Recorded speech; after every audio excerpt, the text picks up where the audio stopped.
गाडी क्रमांक या मैदानातला 4 सुटला आणि 4 मध्ये एकच गाडी पळते.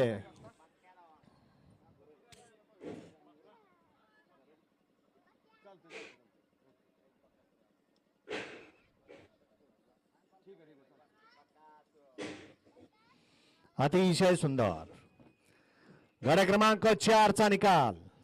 4 चा निकाल आहे. तास क्रमांक 5 मधून धावली गाडी ओम साईराम प्रसन्न स्वर्गीय पंढरशेठ फडके दादा सरकार विगर पनवेल सदाशिवगड या गाडीचा प्रथम क्रमांकाला विजेत्या बैलगाडी मालकाच्या त्यावरती बसलेल्या अप्पा ड्रायव्हरचं हार्दिक अभिनंदन. सुंदर अशी गाडी पळाली. उजवीला पळाला मोहिल शेठ धुमाळ सुसगाव, अर्णव शेठ साळुंके आणि स्वामीसाई सतीश शेठ घोरा कडा ओळेकरांचा बकासूर पळाला. डावीला पळाला अक्षय शिवाजी मोरे गोडोली सातारा, रोहन भैया बर्गे कोरेगाव आणि राजू पाटील वाटेगाव यांचा या ठिकाणी बलमा पळाला. सुंदर अशी गाडी पळवली. अप्पा ड्रायव्हर कारुंडेकरांनी गाडी या ठिकाणी सेमीला पात्र. घ्या 5 लावून घ्या. 5 मध्ये एक लाई गावडे प्रसन्न स्वर्गीय कृष्णा शंकर पाटील मंगरुळ